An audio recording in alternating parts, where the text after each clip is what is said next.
He led the political prisoners and hunger strikes to improve prison conditions, viewing it as a microcosm of the anti-apartheid struggle.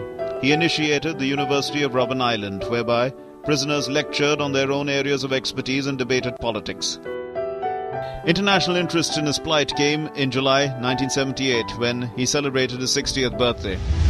He was awarded an honorary doctorate in Lesotho, the Jawaharlal Nehru Award for International Understanding in India in 1979, and the Freedom of the City of Glasgow, Scotland in 1981. In March 1980, the slogan "Free Mandela" was developed, sparking an international campaign that led to the UN Security Council to call for his release. I have cherished the idea of a democratic and free society in which all persons live together in harmony and with equal opportunity.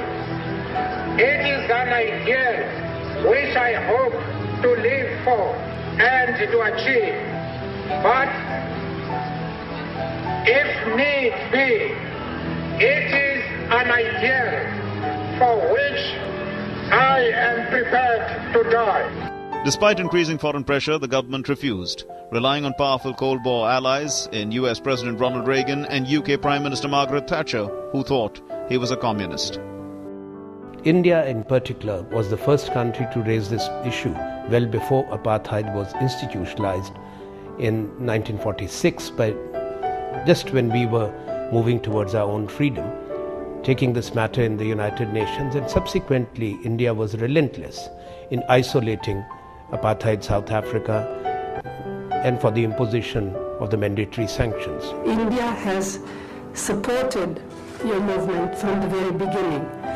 The Indian National Congress, in particular, I would like to add, from Nehru to Indira Gandhi to Rajiv Gandhi, that support has always been there at the office, at the headquarters of the ANC, and it was again for me a moving moment because sitting there I was reminded of the role that my husband had played in supporting and helping for the building of that very office. Our Prime Ministers, Jawaharlal Nehru, who of course was a great influence on the liberation struggles in South Africa, but also on the anti-apartheid struggle, much admired by Nelson Mandela, Oliver Tambo and their other colleagues. And later Indira Gandhi, and during Rajiv Gandhi's time when he set up the Africa Fund, when he toured the frontline states, that was the peak of the struggle, when the internal movement had also become very strong.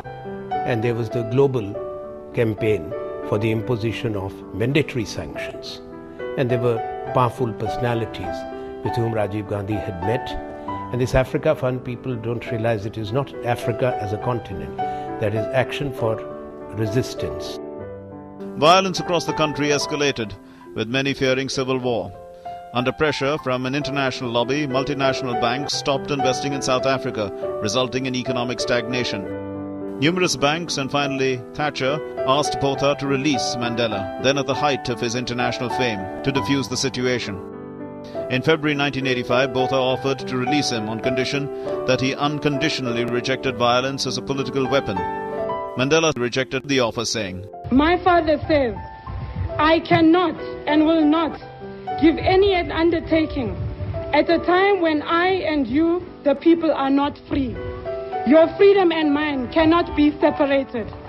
Mandela's 70th birthday in July 1988 attracted international attention, the Nelson Mandela 70th birthday tribute at London's Wembley Stadium.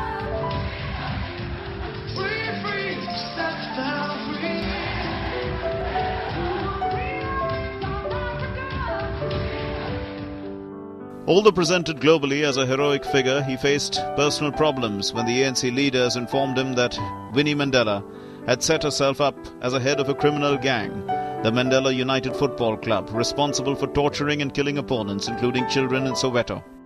Though some encouraged him to divorce her, he remained loyal to her. In 1989, Botha suffered a stroke and was replaced by the conservative F.W. de Klerk, The new president believed that apartheid was unsustainable and unconditionally released all ANC members except Mandela. Following the fall of the Berlin Wall in 1989, de Klerk called his cabinet together to debate legalizing the ANC and freeing Mandela. Although some were deeply opposed to the plans, de Klerk met with Mandela to discuss the situation. Mandela was then released unconditionally and all formerly banned political parties were legalized on the 2nd of February 1990. I stand here before you not as a prophet, but as a humble servant of you, the people. I place the remaining years of my life in your hands. There are talks between him and the regime at that time, and no bitterness. He's talking of reconciliation between whites and the Africans. He thought South Africa cannot be built in tensions, in bitterness, so there should be reconciliation. He appointed a reconciliation commission also when he became the president. Now that improved his moral stature.